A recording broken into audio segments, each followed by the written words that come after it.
A lot of times, the Dragon Ball what ifs I make are centered around answering questions about Dragon Ball while also presenting an interesting narrative. This will be a little different though.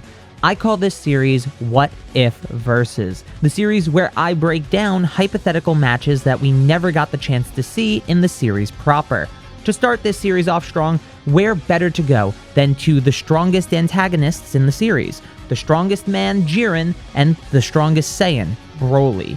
There have been many videos on this topic and many opinions, but today I try to compile everything we have to come to a concise conclusion on who would win if they were to fight at their strongest. I'm Carthu, and this is What If BROLY Fought Jiren. Let's start with Jiren. We'll be using anime Jiren for this, since the BROLY movie follows the anime, as stated by Toriyama and even is written on the back of the movie's box. Before we even see Jiren in the show, we are made aware of his presence by Toppo, the warrior who is the strongest person in Universe 11, someone above even Toppo who is close to Goku's power, and this instantly makes us aware that Jiren isn't just another name. He's actually the real deal. Later, in Dragon Ball Super Episode 93, Whis refers to the rumor of a mortal who surpassed their universe's God of Destruction, and that God of Destruction is even stronger than Beerus. Many people argue this rumor, despite Whis confirming it to be Jiren later in the tournament, but they never contest it for a reason that really matters here. Most people take issue with Belmod being stronger than Beerus in this rumor, usually and recently citing this I'm sorry, wafer sticker that says Beerus has the highest degree of battle power among the gods of destruction. For the sake of this video, I don't care if you think Beerus is stronger or weaker than Belmod. The two are close enough to be considered relative regardless, which still makes Jiren stronger than both. This is for some reason contentious as well, some people citing that Ultra Instinct Goku, silver hair, not Ultra Instinct Sign despite the picture used, is only possibly stronger than Beerus by Beerus' own admission, according to this one magazine scan.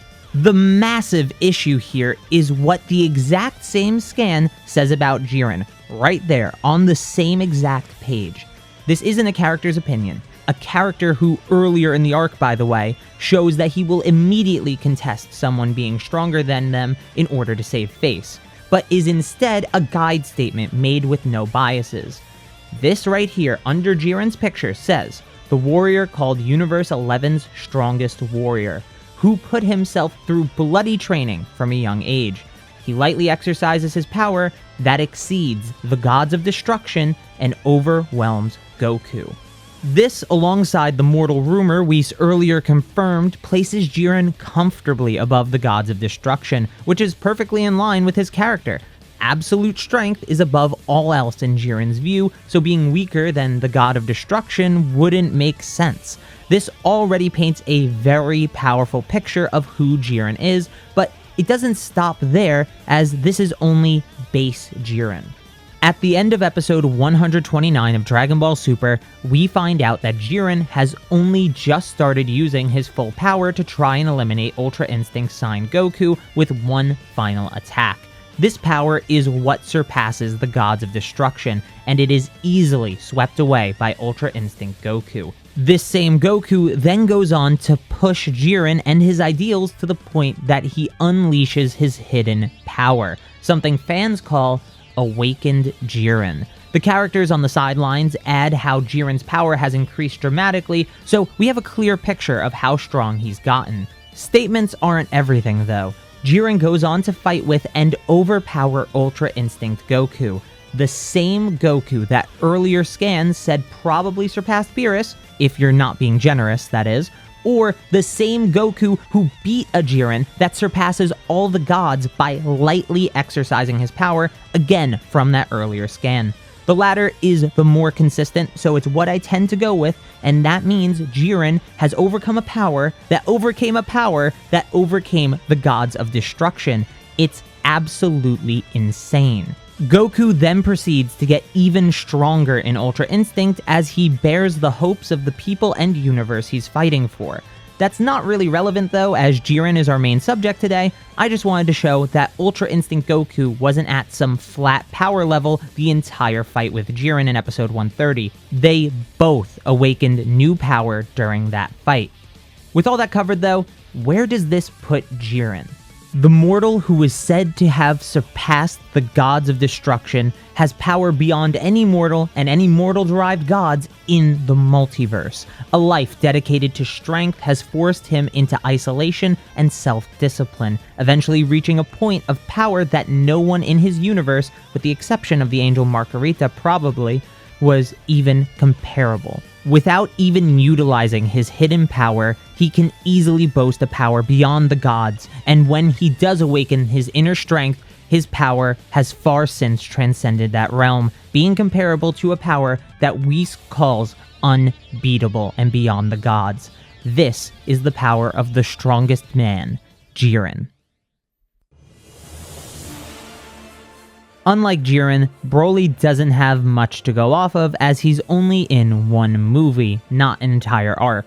We'll start with the more concrete stuff before moving into the more interpretation-based pieces of evidence. As the battle in the movie begins, it's clear that BROLY is at a disadvantage as Vegeta casually handles him base to base. But as BROLY fights, he gets a greater understanding of how to control his power and eventually pushes Vegeta to use Super Saiyan.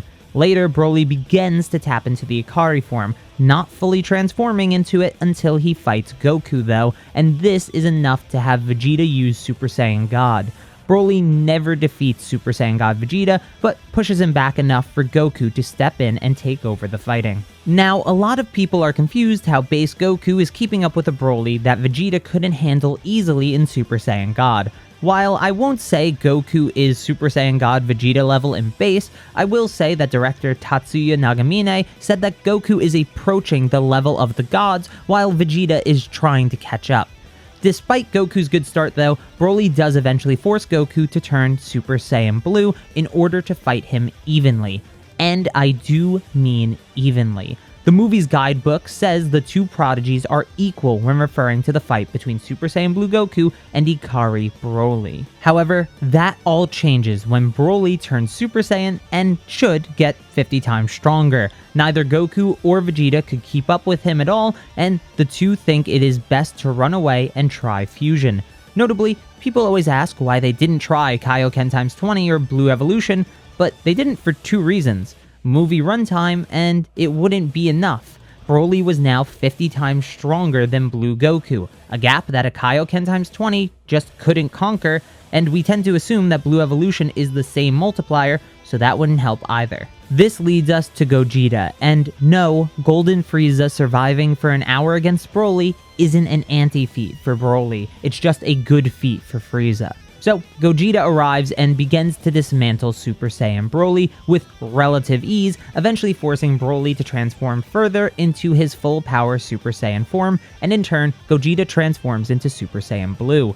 According to Nagamine, the final fight between Gogeta and BROLY is so brutal that if it were really happening, they could have easily gone down multiple times. But I think there's some big misunderstanding here. Nagamine is talking about how this fight storyboards adapt the script, citing that the script wouldn't have good catharsis if the fight wasn't directed to seem more close, even if it actually isn't that close at all. In this case, I ask anyone to watch the movie again and tell me after the moment Gogeta turns Super Saiyan Blue, do you think that there's a scene that implies he could have lost to BROLY? After the fight, Goku says BROLY's power might even surpass Beerus, which makes sense generally and should have no contentions. The only one I commonly hear is that Goku has never seen Beerus' full strength, but he has. He saw Beerus fight Champa twice in the anime, so he has plenty of basis for his read of BROLY's power. This generally covers all the stuff in the movie itself, but we do have external material to work with as well, though there is some interpretation required to keep it consistent with what the movie actually presents.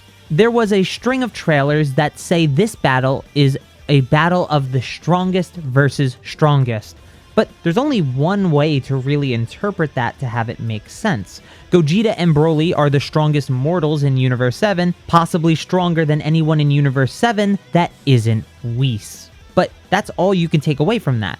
Broly can't only be possibly stronger than Beerus, but still be stronger than Whis, right?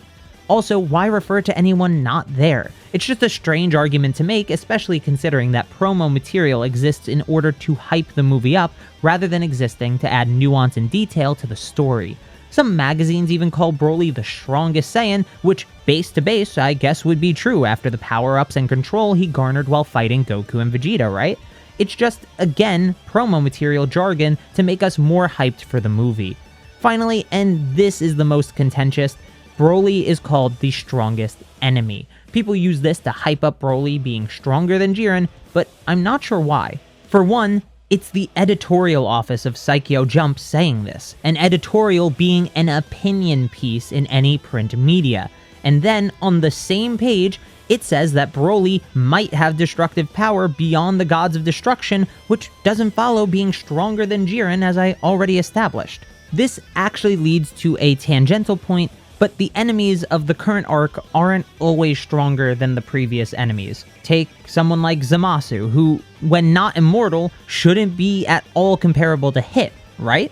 If you don't think that holds up, let me ask you, is Golden Frieza stronger than Beerus? Finally, from a Broly movie interview, we learned that the next movie villain might even be weaker than Broly. So each antagonist being stronger than the last isn't some golden rule of modern Dragon Ball.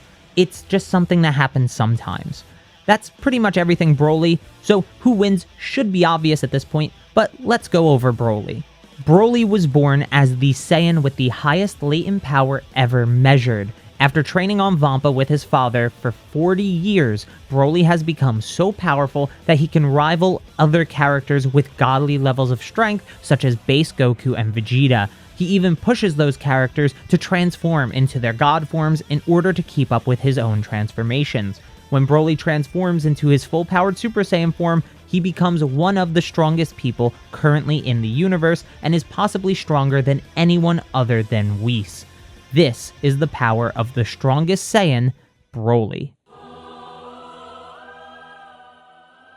Broly and Jiren are the most powerful adversaries by far, and I use the word adversary on purpose because neither are truly villains. Notably, the word Teki, which is a word with heavy negative connotations, is used to refer to Broly as an enemy. In Japanese, there is another word used for someone who is simply an opponent, and it's a word that shows up often in Dragon Ball as well, Aite. The word Aite is more often used for sports, such as martial arts, to describe the person you are going up against. While promo material has Broly as the strongest enemy, Jiren doesn't even qualify as an enemy by Dragon Ball standards. The only time Jiren is referred to as an enemy is in episode 109's title, but every episode after that has Jiren being called the strongest man or the strongest warrior. Dragon Ball Super series director Ryota Nakamura even elaborates that Jiren was never meant to be a villain, and he certainly isn't evil. The vision Toriyama had for Jiren was to be Goku's greatest rival. Jiren isn't an enemy, he's an opponent in the sport of martial arts, the wall that must be overcome. While Broly struggles to be classified as having surpassed Beerus, Jiren can do that by lightly exercising his full power, and then he gets even stronger beyond that by awakening his hidden power. The only way I can see an argument for Broly being stronger working is by having Goku overestimate Beerus, and having Broly be the strongest Saiyan by having surpassed Ultra Instinct Goku. Now, let's think critically here for a second. Outside of the fact promo material is extremely inconsistent and often BS, why wouldn't they call Broly the strongest Saiyan in history? Calling him the strongest Saiyan would just mean currently, which is a perfectly reasonable and consistent interpretation. You shouldn't throw everything else out just because you want Broly to win. Until he returns to the series and inevitably gets control of his power and gets stronger after doing so, something even Frieza says will make him the strongest combatant, I can't justify giving it to Broly. Jiren wins for now. And thank you so very much for watching.